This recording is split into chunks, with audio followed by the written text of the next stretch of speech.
And over here, we study about different types. Study about plants also and animals. One thing about life is that we want to study in detail. Whenever we want to study anything in detail, we have to open it, right? When you want to study the subject, you open your book and study, no? Or you close the book and study. Open the book. So for that, we have two machines. This is called microscope. This is also a microscope. But what is the difference? One is small, one is big. Right? See, over here only one lens is there. 2, 3 lenses are there. So when we want to see simple things, like when we want to cut a flower and see inside, we use this dissecting microscope. What is it called? Dissecting microscope. But when the things get complex, we want to see more complex things like cells and then inside parts. We use a compound microscope. Which microscope? Compound microscope. Now see, some of us are little short height. Right? We want to go there and see. There is a facility in this microscope. You can hold it and then tilt it back. And now easily I can see this. Okay? That is why it is called a compound microscope. Okay? Now come with me this side. I'll show you. Sometimes we don't want to see these specimens by cutting them, but we want to see them alive. See, this is the chameleon. Cricket, you all know what is cricket? Yes, this is a preserved cricket. Okay. Now we can study all its parts, its tails, how many eyes it has, what type of body it is. And this is a pillar, like a snail. See, but a big one. Okay. Then we have a tapeworm. You all know what is kirmi? Yes, just like that, it is a tapeworm. And then this I think you all know very nicely. It is a starfish. It is called Asteris. In scientific name it is Asteris. When we want to study the morphological characters, morphology means outside characters, then we study from the specimen. But when we want to study what is inside, we cut them open and see it in the microscope. And these are the different chemicals that we use for different type of experiments. Do you know that person? Who is that? Skeleton. Okay, come.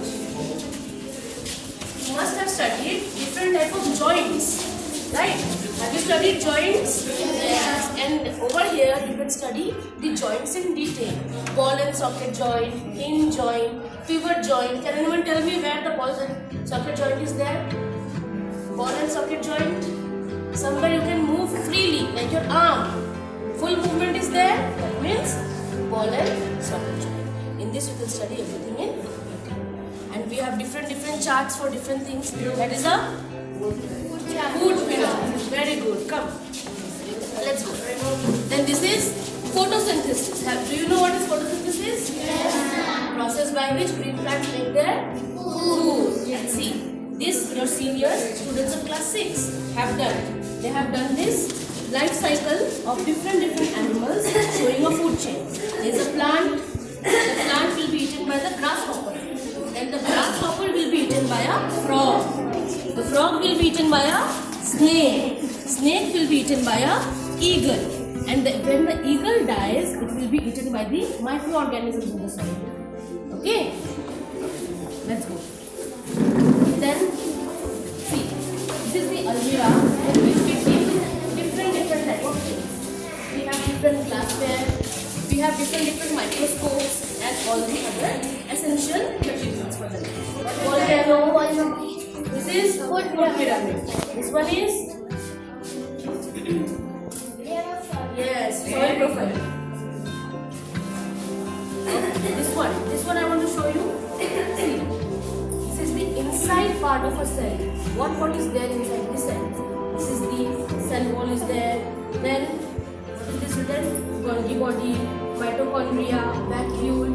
All these are important parts of the cell made by a series of class 9. Okay? And then this is coal. Different type of coal. Peat, lignite, bituminous, different things. Okay, let's go forward. Again, same food pyramid. Okay. See, this is the machine that we use for centrifugation. This is a centrifuge machine. When you want to separate different particles, like there is a mixture, something is heavy, something is light. You put the test tube inside it, close the lid, switch it on, it will rotate. Very fast it will rotate, like the mixer in your home. But what it will do, when you take out the test tube, the lighter particles will be above and the heavier one will be at the back. Okay, for separation we use this. Come, this everyone knows what is this, right? This in your home also it's there. Mortar pestle to crush anything. When you want to take out any chemical, we just crush it. Okay? Then, and this is called a water bath. When you want to boil something, somewhere it will be very hot, somewhere it will be very cold. So it will not boil at the same temperature. So when I use the water bath, there are 6 openings. You can put 6 test tubes. Okay? And all the 6 test tubes will boil at the same time. And our experiment will be perfect. Okay? Then again we have soil profile, we have a cactus plant. And anyone can tell me what is that at the corner? Yes, water cycle. Again made by one of your seniors. Okay?